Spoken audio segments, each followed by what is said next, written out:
सूरज ने दिया अपने शुआ उनको ही पैगाम, सूरज ने दिया अपने शुआ उनको ही पैगाम।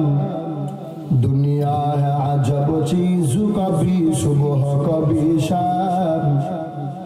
दुनिया है अजब चीज, कभी सुबह कभी शाम।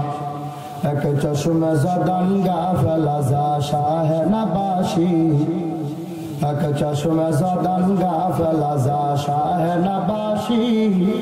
शायद के नगाह कुनदा गाह नबाशी, शायद के नगाह कुनदा गाह नबाशी। उल्फत में बराबर के अफा हो के दफा हो, उल्फत में बराबर के अफा हो के जफा हो। हर चीज में लज्जत है अगर दिल में मजा हो, हर चीज में लज्जत है अगर दिल में मजा हो। সবাই বলেন আলহামদুলিল্লাহ, উচ্চ আওয়াজে সবাই মোহাব্বত করে বলেন আলহামদুলিল্লাহ, সবাই দিল থেকে বলেন আলহামদুলিল্লাহ। আজকের এই মাহফিল আপনারা খুশি না বেজার? সকলেই খুশি আলহামদুলিল্লাহ। নেত্রকোনা কেন্দুয়া পাইকুড়া জামিয়া আরাবিয়া আমিনা আখতার লীল বানাতের উদ্যোগে খতমে কুরআনুল কারীম ও খতমে বুখারী শরীফ উপলক্ষে ইসলামী মহাসম্মেলন আজ 9 জানুয়ারি রোজ বৃহস্পতিবার 2025 উপস্থিত মাহফিলের সম্মানিত সভাপতি, প্রধান অতিথি, বিশেষ অতিথিবৃন্দ, মুআজ্জাজ মুকাররম জাতির মাতার মুকুট ওয়ারাসাতুল আম্বিয়া হযরত উলামায়ে কেরাম, আমার সম্মুখপানে বসা বহু দূর দূরান্ত থেকে আগত আল্লাহ পাকের আশিকিন, জাকিরিন, শাকিরিন, মুহিব্বিন, মুরিব্বিয়ান আযম, সামনে আগে বসে কলিজার টুকরা যুবক বন্ধুগণ, স্নেহের ছোট ভাই, পর্দার অন্তরালে অবস্থানরত শ্রদ্ধেয় সম্মানিতা মা ও বোনেরা, আপনাদের সামনে কালামুল্লাহ শরীফের বৃহত্তম সূরা সূরাতুল বাকারা, সূরাতুল বাকারা 1, 2 এবং 3 নং আয়াত আপনাদের সামনে আমি তিলাওয়াত করেছি। অসংখ্য অগণিত পবিত্র অমীয় বাণী হাদিস শরীফ থেকে এক টুকরা হাদিস আপনাদের সামনে আমি তিলাওয়াত করেছি। আয়াত ও হাদিসের আলোকে কুরআন ও সুন্নাহর ভিত্তিতে সহিহ তরিকা আমাকে কিছু কথা বলার মতো, আপনাদের সকলকে শুনবার মতো হিম্মত, ধৈর্য, তৌফিক আল্লাহ পাক দান করুন। একজনও বললেন না আমি? তো দিল থেকে আপনারা কি জাগ্রত আছেন তো? যেখানে কিছু তাজা ইমানদার আছেন তো? একটু দিল থেকে পড়বেন, আছেন তো আপনারা? আল্লাহ আমাদের সকলকে কবুল করুন, বলুন না আমিন। আল্লাহ আমাদের এই মাহফিলকে, এই মাহফিলের আজকের যে ফারাগাত হলো, এই সমস্ত এই আয়োজনকে, জান্নাতের বাগানকে আল্লাহ কবুল করুন। একে নাজাতের উসিলা বানিয়ে আল্লাহ পাক রব্বুল আলামিন এর বরকতে এলাকার সকল যত কবরস্থান আছে সকল কবরের মাইয়্যিতদেরকে আল্লাহ তাআলা যেন কিয়ামত পর্যন্ত তাদের কবরকে নিরাপদ করে দেন। আল্লাহ আমাদের সকলকে আমাদের এই মুনাজাত দিয়ে শেষ পর্যায়ে দোয়া নিয়ে আল্লাহ পাক আমাদের সকলকে বাসায় যাওয়া এবং ফজরের নামাজ পড়ার তৌফিক দান করুন। এখন আমাদের বসাইছেন রাত 12টায়, আপনারা চলে যাবেন? চলে যাবেন না কিছুক্ষণ থাকবেন? তাহলে আলোচনা করা যায়।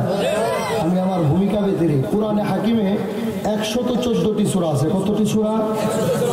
114টি সূরার মধ্যে সবচেয়ে ছোট সূরা সূরাতুল কাউসার, ইন্না আতাইনার সূরা, ঠিক কি না? যেটা আমরা সবাই জানি। আর সবচেয়ে বৃহত্তম বড় একটা সূরা যার নাম হলো সূরাতুল বাকারা। তো সূরাতুল বাকারা কেন এটার নাম বাকারা? এটা গাভীর নামে, এটা গাভীর ঘটনা, এই জন্য এটাকে নামকরণ করা হয়েছে। সূরাতুল নমল একটা পিপিলিকার, এখানে তাকে মূল্যায়ন করে তার পিপিলিকার নামে, পিপিলিকার ঘটনা থেকে তার নামে আল্লাহ পাক সূরা নাজিল করেছেন। সূরাতুল আনকাবুত মাকড়সা, আল্লাহ পাক মাকড়সার নাম দিয়ে আল্লাহ কোরআনে হাকিমে আল্লাহ সূরা নাজিল করেছেন। এমনই ভাবে আল্লাহ রাব্বুল আলামিন বিভিন্ন পর্যায়ে বিভিন্ন বিষয় দিয়ে আলে ইমরানের সূরা নাজিল করলেন, আলে ইমরানের বংশধরের ঘটনা। এখানে যে বিষয়টা সূরাতুল বাকারার 3 আয়াত পড়া, মূলত উদ্দেশ্য হলো কুরআন শিক্ষার গুরুত্ব ও তাৎপর্য। আল্লাহ আমাদের সকলকে বুঝার তৌফিক দান করুন, আমিন। আলিফ লাম মিম, এখানে কয়টি হরফ আছে? 3টি। আলিফ আমরা সবাই পড়েছি, লাম মিম, এই 3টি হরফ বিক্ষিপ্ত বিচ্ছিন্ন হরফ। আমরা প্রথমত কোরআনে হাকিমে যখন কোনো তিলাওয়াত করি, সেই তিলাওয়াতের বেলায় প্রথমে দেখি এই আয়াতের অর্থ কি, এই আয়াতের তর্জমাটা কি, শাব্দিক অনুবাদ কি, তর্জমা কি, এরপরে শানে নজুল ব্যাখ্যা, এরপরে আমরা অন্যদিকে আগাই। তো মূলত এখানে আল্লাহ পাক কুরআনে হাকিম এটা একটা দামি একটা গ্রন্থ, এটার শুরুতেই আল্লাহ পাক আলিফ লাম মিম দিয়া দিলেন, তিনটা বিক্ষিপ্ত বিচ্ছিন্ন হুরুফুল মুকাত্তাআত আল্লাহ পাক এখানে কেন দিলেন, দিয়ে কি উল্লেখ করলেন, আল্লাহ পাক কালামুল্লাহ যে তিনি বানাইছেন আর কেউ বানায় নাই, এবং কালামুল্লাহ শরীফকে গুরুত্ব দিতে যাইয়া আমার আল্লাহ কোরআনের পাসওয়ার্ড লাগাই দিয়েছেন। জুড়ে বলেন না সুবহানাল্লাহ। আমাদের হাতে অনেক সময় ফোন থাকে, আইফোন থাকে, স্যামসাং থাকে, আমাদের বিভিন্ন নামি দামি ব্র্যান্ডের ফোনের মধ্যে একটা পাসওয়ার্ড সিকিউরিটি আছে। আপনার আমার ঘরে আলমারি শোকেসে একটা তালা দেয়া আছে, কথা বলেন ঠিক কিনা? পাসওয়ার্ড সিকিউরিটি দিয়ে এটাকে সংরক্ষণ করা হয়, এটা নিরাপদ রাখা হয়। আপনার হাতে একটা ট্যাব আছে, কম্পিউটার আছে, একটা পাসওয়ার্ড দিয়ে রাখছেন, এটার মধ্যে আপনার কিছু সম্পদ আছে বলে গোটা কুরআনে এমন একটা সম্পদ আল্লাহ পাক রেখেছেন, যেই সম্পদটা কোনো বান্দা যদি দুনিয়াতে পায় আল্লাহ পাক জান্নাতে স্থায়ী শান্তি দিয়ে তাকে জান্নাতবাসী বানায় দিবেন। জোরে সুবহানাল্লাহ দিবেন। আলোচনা কি করব না দোয়া করে দিব? আপনারা কি বলেন? আপনারা যদি বলেন আলোচনা চলবে না, চলে যাবেন আপনারা। আলোচনা চলবে। মাইকলা ভাই আমার প্রতি খুব গুসা, বুঝলেন নাই? খুব রাগ, একটু ভলিউমটা বাড়ায় দাও, এটা একটু ঠিক করে, ঠিক করো ভাই। এটা দেখো সাউন্ড ঠিক না, এটা ঠিক আছে। আমি একদিকে রেখে এইভাবে কথা বলতে পারি, দুইটা মাইক্রোফোন। আপনারা কষ্ট পাইতেছেন তো? কালামুল্লাহ শরীফের সূরাতুল বাকারা আল্লাহ পাক শুরুতে কি বললেন? আলিফ লাম মিম। আল্লাহ রাব্বুল আলামিন বলেন আলিফ লাম মিম। আমি আল্লাহ কুরআন হাকিমের শুরুতে একটা পাসওয়ার্ড লাগায়া দিলাম, সিকিউরিটি লাগায়া দিলাম, কারণ আমি আল্লাহ পাসওয়ার্ড দিয়েছি, আর কেউ দেয় নাই। কুরআনকে আমি আল্লাহ অবতীর্ণ নাজিল করলাম, কুরআনকে আমি আল্লাহ পাঠাইলাম, আর কেউ কুরআন বানাই নাই। এজন্য আমি আল্লাহ কোরআনের শুরুতে একটা সুরক্ষিত পাসওয়ার্ড আমি আল্লাহ লাগায়া দিলাম। যত বড় বড় মুহাদ্দিসিনে কেরাম, যত বড় বড় মুফাসসিরিনে কেরাম আছে, তারা তাদের সামনে যখন এই আয়াতটা চলে আসে সূরাতুল বাকারার ভিতরে যাইয়া বলে আলিফ লাম মিম ওয়াল্লাহু আ'লামু বিমুরাদি।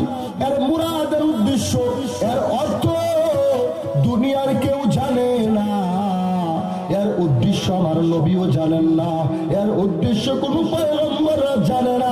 এর ওই আলিফ লাম মিমের অর্থের উদ্দেশ্য, এর মুরাদ দুনিয়ার কেউ জানে না। আল্লাহ বলেন এর অর্থ একমাত্র আমি আল্লাহ জানি, আর কেউ জানে না। সুবহানাল্লাহ। আমার আল্লাহর অর্থ জানেন ও নেত্রকোনার কেন্দু আর মুসলমান গো, আমার নবীকে যারা বলে নবী বানায়া বানায়া বানায়া কোরআন জমিনে দেখায়, যদি নবী এটা নিজে বানাইতেন আলিফ লাম মিমের অর্থ নবী জানতেন, ঠিক কিনা? আমার নবী বলেন আমি এর অর্থ জানি না, এর অর্থ একমাত্র আমার আল্লাহ জানেন। জোরে বলেন না সুবহানাল্লাহ। এর অর্থ দুনিয়ার কেউ জানে না, নবীকে আল্লাহ জানায়া দেন, নবী জানায়া দেন। যদি আপনি বানাইতেন অর্থ অবশ্যই আপনি জানতেন। এর দ্বারা প্রমাণ করলাম এই আলিফ লাম মিমের অর্থের ব্যাপারে যত বড় বড় বড় কবি দার্শনিক সাহিত্যিক জমিনে ছিল, তারা বড় বড় সাহাবায়ে কেরাম সহ সকলে এর উদ্দেশ্য মুরাদ তালাশ করতে যাইয়া এর অর্থ কেউ বের করতে পারে নাই। আল্লাহর কালামের এই আলিফ লাম মিমের অর্থ কেউ জানে না, তার মানে এর অর্থ কি নাই?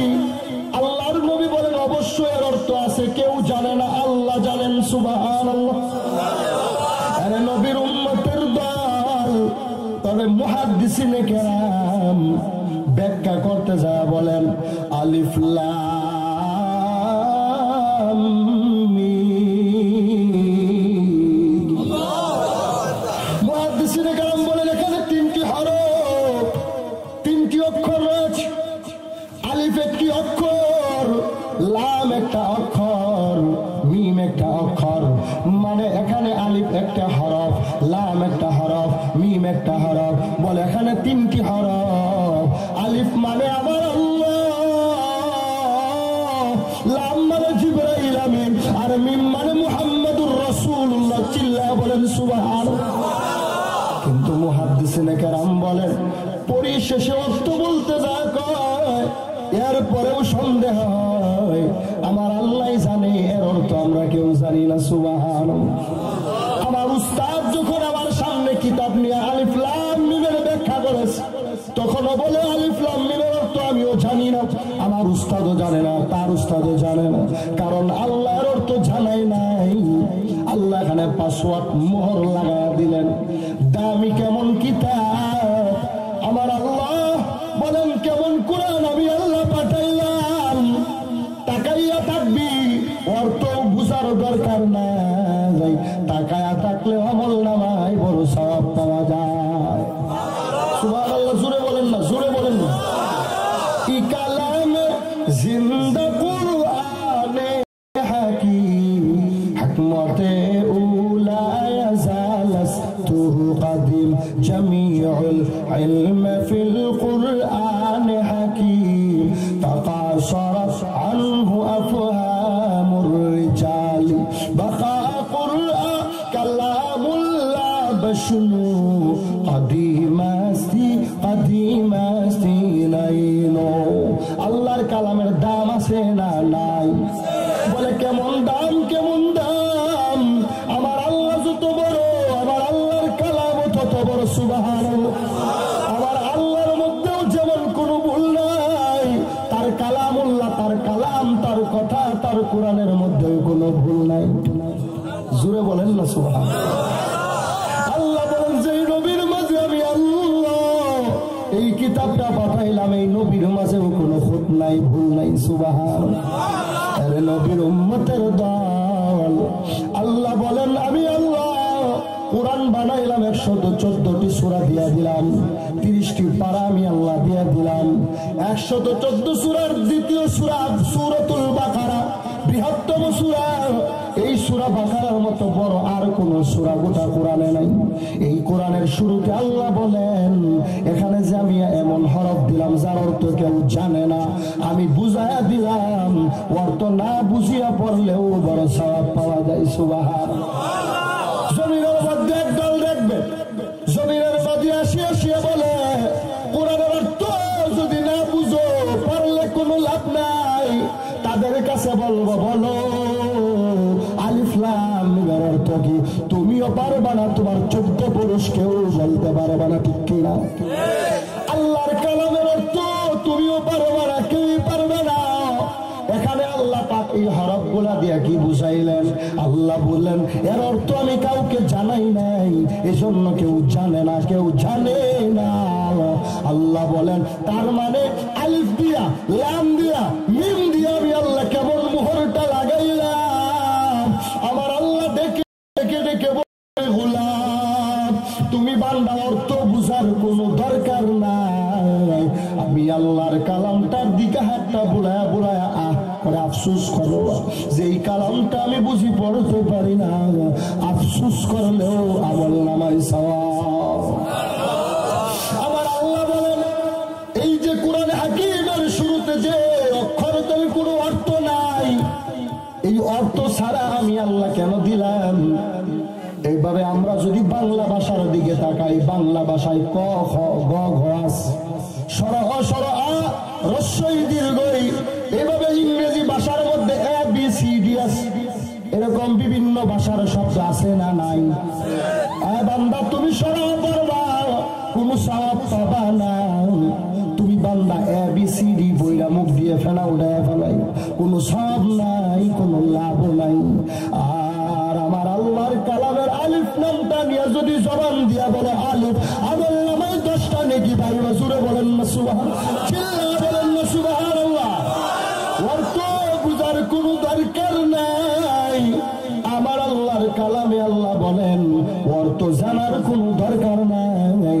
আল্লাহ বলেন আলিফ লাম মিম।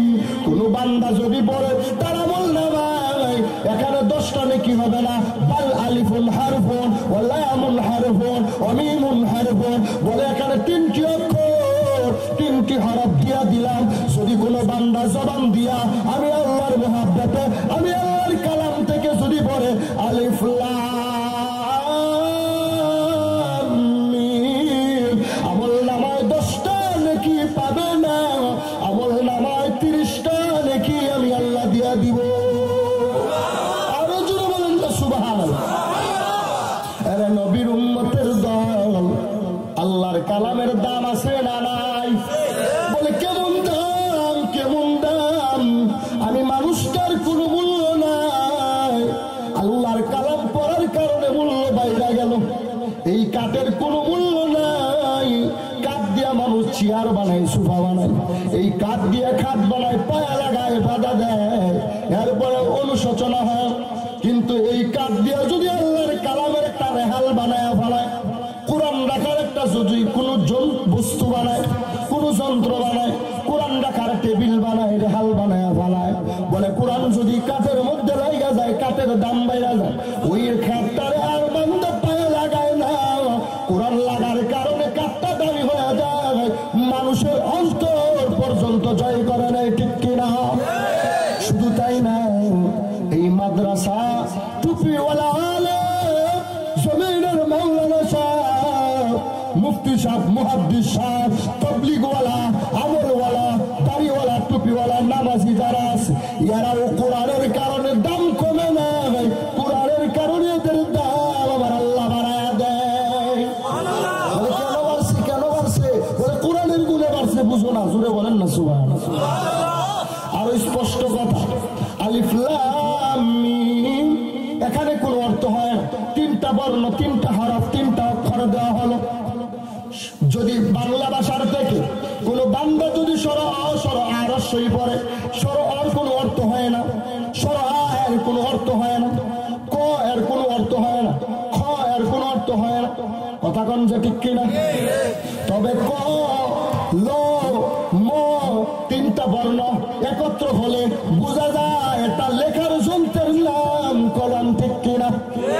আরবি ভাষায় বান্দা যদি বিভিন্ন হরফ গুলার দিকে তাকায়, বেশ কয়েকটা হরফ হয় না, 2টা 3টা হরফ এবং একত্র করিয়া একটা শব্দ হয়, একটা শব্দ দিয়া বেশ কয়েকটা শব্দ হয়, কয়েকটা শব্দের মাধ্যমে একটা আয়াত হয়, বেশ কয়েকটা আয়াতের মাধ্যমে একটা সূরা হয়, বলে কিছু সূরার মাধ্যমে একটা কুরআন হয়, যেটা টাকা থাকলে সব, পড়লে সব, যেই গড়ে রাখবে ওই গড়েরও সব বড়, ওই গড়ে বড় দামি হয়ে যায়। কষ্ট হয় আপনাদের? বলে কোরআন এত দামি, এটা যেই ঘরে রাখবে ওই ঘর যদি টিনের ঘর হয়, ওই ঘরের দাম বিল্ডিং ওয়ালা ঘরের দাম নাই। জোরে বলেন না সুবহানাল্লাহ। কোরআন ওয়ালা ঘরের দাম। ও নবীর উম্মত, আমার আল্লাহ পাক রব্বুল আলামিন এই আয়াতে বললেন আলিফ লাম মিম। আল্লাহ বললেন এর কোনো অর্থ নাই, কেউ জানে না, অর্থ ছাড়া আয়াত পড়লাম, এর কোনো অর্থ আমি বলি নাই। তবে মুহাদ্দিসিনে কেরাম যা বলেছেন তা বললাম। দ্বিতীয় আয়াত আল্লাহ বলেন যালিকাল কিতাবু লা রাইবা ফীহি। আমার আল্লাহ বলেন এটা ওই কিতাব, ওই কিতাব। জালিকা, তিলকা, এই শব্দগুলো আরবি ভাষার ব্যাকরণ দিয়া ওই বোঝানো হয়। কেন, কি বোঝানো হয়? বলে ওই দিয়া দূরের বিষয় বোঝানো হয়, আর এই দিয়া কাছের বোঝানো হয়। কাছে কিছু থাকলে তাকে বলা হয় এই, আর দূরের কিছু হলে বলা হয় ওই। আল্লাহ কানে এই বলতে পারতেন, এই মানে কাছে বলতে পারতেন, কিন্তু আল্লাহ কাছে বললেন না। আল্লাহ বললেন ওই, ওই মানে কি বুঝাইলেন? যালিকাল কিতাব। আল্লাহ বলেন ওই কিতাব, ওই কিতাব মানে কোন কিতাব? আই হাযাল কুরআন। মুহাদ্দিসিনে কেরাম বলেন ওই কিতাব মানে এই কুরআন, যেই কুরআন আপনার আমার ঘরে সিনাই। জুড়ে বলেন না সুবহানাল্লাহ। মুহাদ্দিসিনে কেরাম বলেন এটা তার সম্মানার্থে বলা হয়। আবার জালিকা দিয়ে যদি ব্যাখ্যা করতে যায়, বলা হয় জালিকা দিয়া কিভাবে কি বুঝাইলো? আল্লাহ দূরের কেন বল? কোরআন তো আপনার আমার কাছে, কোরআন তো আপনার আমার সিনার মধ্যে মুখস্থ। আল্লাহ কাছে না বলে কেন দূরে বললেন? বলে যালিকাল কিতাব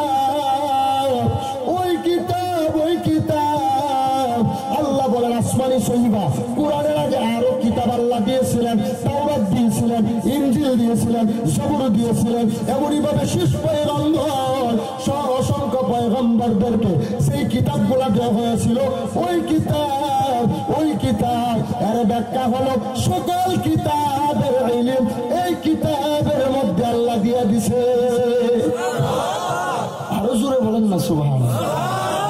हकीकत से तो दुनिया बेखबर है, दुनिया की नुमाइश पर नजर है। नमी गोयम के आज दुनिया जुदा बाश, बाहर कार की बाशिया खुदा बाश चिस्ते दुनिया आज खुदा गाफल बुदन मैं कमाशू नुकरहू फर जिंदजा জালিকা দিয়া কি বুঝলাম সকল আসমানি কিতাবের ইলম যত জ্ঞান আল্লাহ ওই জ্ঞানগুলা এই কোরআনে দিয়ে দিয়েছেন সুবহানাল্লাহ। জালিকাল কিতাব দিয়ে আল্লাহ কিতাবটাকে সম্মানিত করলেন কোরআন লা রাইবা ফি। আল্লাহ বলেন এই কিতাবের মধ্যে ভুল তো দূরের কথা সন্দেহ করার কোনো অবকাশ নাই। সন্দেহ করলে ঈমান থাকবে না, বরং বেঈমানেরা পর্যন্ত আল্লাহ পাকের চ্যালেঞ্জ গ্রহণ করতে যাইয়া তারা বিদর্মী হইয়া আল্লাহ পাকের কালামের রিসার্চ করিয়া কালেমা পড়ে মুসলমান হয়ে গেল। ভারতের জমিনে আল্লাহর বান্দা শিব শক্তি সুরুজ্জি যার নাম, শিব শক্তি সুরুজ্জি আল্লাহর গোলাম। আল্লাহর বান্দাটা শেষ পর্যন্ত আল্লাহর কালামের ভুল ধরতে যাইয়া আল্লাহর কালামের কোনো ভুল ধরতে পারে না। আল্লাহর কালামের আয়নার মধ্যে তার নিজের জীবনের ভুলগুলা ধরা পড়ে গেছে। আপনাদের এত ঠান্ডা হয়েছে আর আমি চিল্লায় বয়ান করতেছি, মাইক যে কেমন বুঝতেছেন তো? তাহলে আপনারা কি বয়ান আর একটু চলবে? আর একটু চলবে? কতক্ষণ বয়ান চলবে? কতক্ষণ চলবে? আলহামদুলিল্লাহ, আল্লাহ আমাদের সকলকে কবুল করুন। বলুন না